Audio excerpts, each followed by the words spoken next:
Okay, kamusta kayong lahat?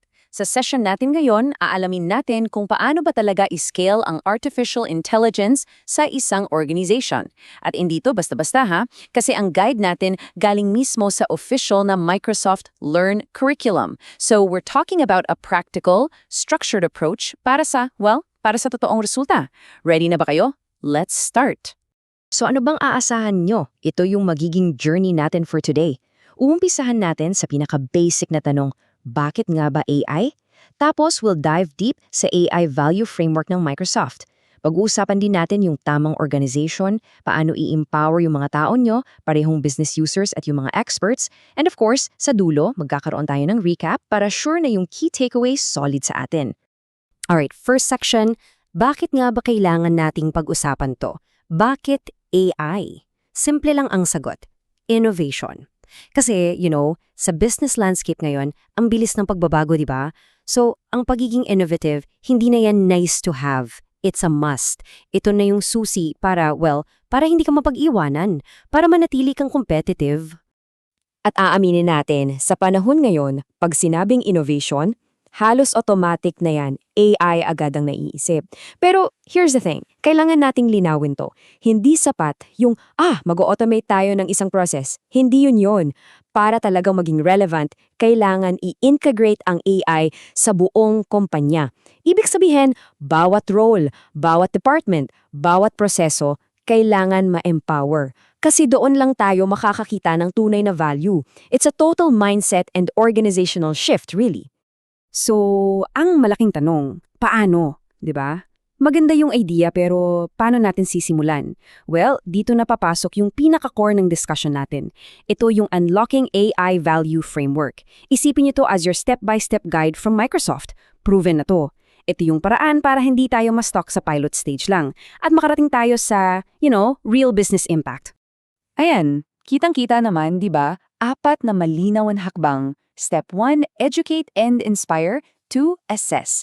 3, map. And 4, start building. Ang ganda dito at ito yung gusto kong i-highlight ha. Hindi lang ito tungkol sa technology. Ang framework na to, tinitiyak niya na lahat ng gagawin natin sa AI laging nakakonekta sa business outcomes. Yun yung pinaka-importante. Okay, so let's break it down. Step 1, educate and inspire. Ano bang ibig sabihin yan? Simple lang. Ang goal dito, i-align yung business leaders at yung technical leaders. Kailangan nasa iisang page sila. Kailangan mag-agree sila, okay, ano bang top 2 or 3 strategic bets natin? Ito ba ay para sa revenue growth? Para ba to sa cost savings? O para sa mas magandang customer experience? Napaka-critical niyan. Kasi yung alignment dapat magsimula yan from the very top. Next step, pangalawa, assess AI readiness. Okay, so bago tayo tumalon, kailangan muna nating alamin nasaan na ba tayo. Ready na ba talaga tayo? Dito ginagamit yung tinatawag na Secure AI Readiness Assessment. Tinitingnan nito lahat, 5 key areas, mula sa business strategy nyo hanggang sa governance. Bakit? Kasi dito natin makikita kung ano yung mga kalakasan natin at kung saan pa tayo may kulang.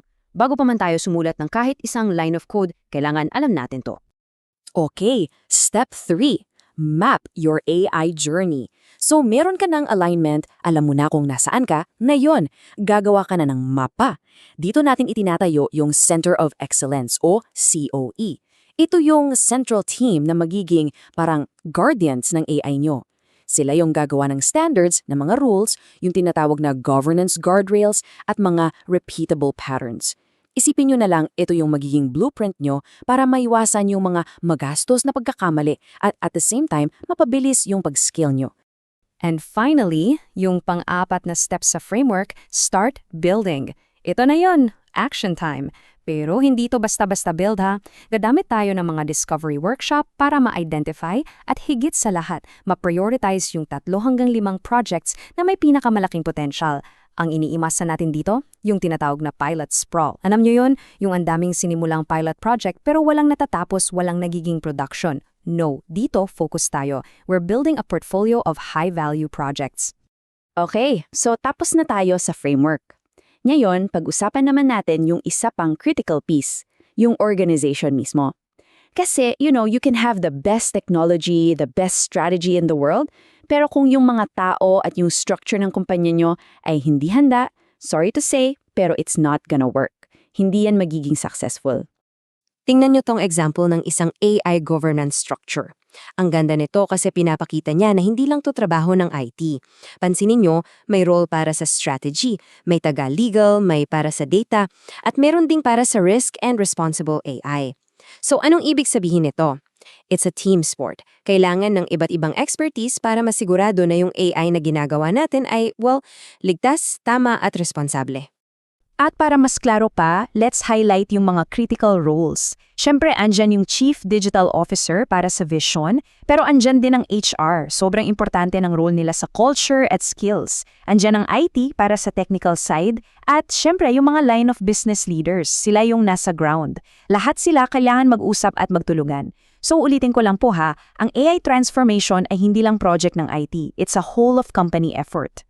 Moving on, let's talk about the people on the front lines, yung mga business users natin. 'Di ba sila yung araw-araw na nakakaharap ng mga problema, ng mga challenges? So, makes sense, 'di ba? Sila rin yung may pinakamagandang idea kung paano magagamit yung technology para magkaroon ng totoong resulta, ng tangible business outcomes. At ito, pakitandaan po sana natin to. AI creates most value when business users participate. Sobrang totoo niyan. Kasi yung magic ng AI, dun lang talaga yan lumalabas kapag hindi na siya pag-aari lang ng technical teams. Ang pinakamalaking impact, nakukuha natin yan kapag yung mga business users mismo, kasama sila, active sila sa pag-develop at paggamit nito. Para mas maging concrete, tingnan natin tong mga real-world scenarios. Halimbawa, sa mga non-profits, paano kung yung mga staff mismo may AI tool para mas maintindihan yung donors nila? That's more effective fundraising. Sa pharmaceutical, yung mga researchers, binigyan mo ng tool para mas mabilis makahanap ng insights sa sandamakmak na data. Imagine yung acceleration sa research. Sa sales, yung seller, tinulungan ng AI para mas tumama yung lead scoring niya. At sa sustainability, yung mga operations team, may AI para makita kung paano makakatipid ng resources. See? It works across industries. Ang common denominator, yung users mismo, sila yung empowered. Okay, so we talked about business users. Now, let's level up. Paano naman yung mga tinatawag nating subject matter experts or SMEs? Sila yung mga deep experts natin, di ba? Sa finance, sa engineering, sa supply chain, paano natin sila bibigyan ng AI superpowers, so to speak? Dito, makikita natin yung malaking pagbabago. Yung dati, yung traditional approach, ano yun? May problema yung business, pupunta sa IT, pipila. Ang bagal, ang daming back and forth. Ngayon, sa modern approach, iba na. Yung mismong expert, yung accountant, yung engineer, siya na mismo ang gumagamit ng low-code or no-code tools para gumawa ng sarili niyang AI solution. Anong resulta? Grabe, sobrang bilis ng time to value. Wala ng dependency.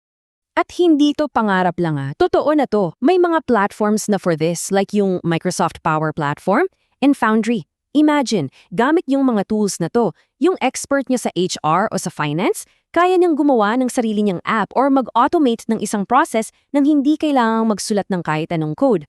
That's a real game changer. Alright, so andito na tayo sa huling bahagi ng ating module. Let's do a quick recap para mas solidify natin yung mga key takeaways. Isipin niyo to as your checklist, your action plan, pagbalik niyo sa mga organization niyo.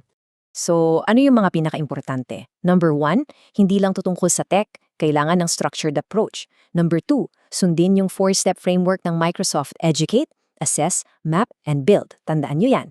Number 3, magtayo ng malinaw na governance at roles para sigurado at responsable ang pag-scale. And lastly, yung pinaka-importante sa lahat, yung totoong value, makukuha yan kapag binigyan natin ng kapangyarihan ang mga business users at subject matter experts gamit ang AI tools. At para matapos tayo, iiwan ko kayo ng isang tanong. Isang homework, kumbaga. Pagkatapos ng lahat ng ito, ano sa tingin nyo yung number 1 AI opportunity para sa kumpanya ninyo? Seryoso, pag-isipan nyo yan. Kasi yung sagot nyo dyan, yan na mismo yung simula ng AI journey nyo. Ayun, maraming salamat sa inyong oras. Sana marami kayong natutunan at kung gusto nyo pa ng mga ganitong usapan, simple lang, follow DX Labs for more.